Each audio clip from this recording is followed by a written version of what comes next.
A new report suggests the Department of Homeland Security is starting to take stronger measures against Chinese migrants.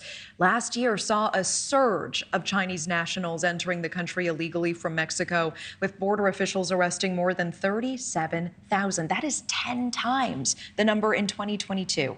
Well, this week, Homeland Security said it deported more than 100 Chinese migrants using a special charter plane headed directly to China. This is the first such flight in 5 years. And for more on this, we are joined by Sheriff Thaddeus Cleveland, Sheriff of Terrell County, Texas. I appreciate you being here tonight. Thanks for making the time. Howdy, Natasha. Thank you for having me. Let's talk about the charter flight in just a moment, but why are we seeing this surge of Chinese nationals crossing the border? What has changed? You know, and you're right with those stats. You know, you look at 2018 to 2022, there was just over 6,500 Chinese nationals that crossed the southwest border. And then the last 2 years, you know, we're upwards of about 60,000. We've already surpassed last year's fiscal number of Chinese nationals that entered. And even more of a stat is that they're catching more Chinese than they are Mexican nationals in San Diego. So, you know, it's because they know our border's open and now's the time to come. They've got to get here now if they're going to get here at all. You think they're receiving the message that now is the time to come? Certainly. I mean, if you look at any news, of course, here in the United States, throughout the world, I mean, all countries throughout the world are utilizing and exploiting the Mexican border to make entry into the United States. So they're certainly aware of it. And, you know, we're going to continue to see this until we get a new president in the White House. Is there any indication, have there been any new numbers showing that Biden's executive order has worked in tamping down some of this surge of specifically Chinese nationals crossing the border? You know, and the left's going to tell you that the numbers are one way, the right's going to tell you that they're another way. But I'm going to tell you again, I was a 26-year Border Patrol veteran. We're still seeing apprehensions at numbers we've never seen before. And this year we're at I think about 1.4 million, just under that, for illegal alien apprehensions. I'm not sure if that even includes the CBP-1 app, illegal aliens that they've allowed to come in utilizing that app. But you know, we're still on track to have another year, probably close to 2 million. That is 2 million too many. Okay. What is the specific concern in your mind with border crossers who are from China? You know, I don't foresee them, you know, really having some sort of terrorist attack like we had on 9/11.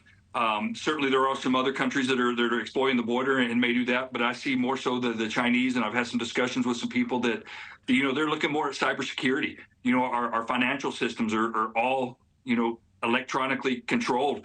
Some of our infrastructure, if not most of our infrastructure, is electronically controlled. So, you know, I'm more concerned about cybersecurity warfare here in the United States that they'll conduct. Understood. Are you concerned about the increasingly close relationship between the Sinaloa cartel and China? Most certainly, and I'm glad you asked that because, you know, again, the Sinaloa cartel is the one that continues to smuggle the most amount of fentanyl, and the fentanyl's coming in through California and Arizona and then making its way across the entire United States. If that relationship continues to increase, I predict we'll start seeing even more fentanyl coming across our borders. And look, we've had a lot of illegal aliens that have killed American citizens here in the past several months, but fentanyl continues to kill hundreds of thousands of Americans a year. And I'll tell you, those people that are being poisoned from fentanyl, they look like me or you. They look just like my kids. This is something we need to get a hold on, and we need to do it soon. Yeah, I appreciate you saying that, and removing the stigma is so important. It's in every single U.S. community. There is no community that is immune to this. Let's talk about this charter flight. It is the first large charter flight in 5 years like this. Do we need to see this more frequently? And is this deportation of 116 Chinese nationals significant? I mean, how does it compare with the number of apprehensions that you're seeing? And you said it right there. Look, the amount of apprehensions versus a flight of 100 plus. You know, this administration, they've lied to us about the border. If they're willing to lie to us about that, then what else are they willing to lie to us about? You know, many other things have gone on, the secret flights into the U.S. You know, I'm not a conspiracy theorist, but, you know, they haven't been truthful to us yet. So I'm not real confident in those flights increasing. Yeah. Apolitically, what do you want Americans to understand what you and your colleagues are seeing on the ground every day in Texas right now? Well, Natasha, again, I spent 26 years in the United States Border Patrol. I've lived my entire life on the U.S.-Mexico border, other than my time in the United States Air Force and my time at Washington, D.C. Border Patrol headquarters. I'm a sheriff on the border, and it doesn't matter if you're a Republican or a Democrat or what. My best interests are after my constituents. I don't care what you call yourself, who you are.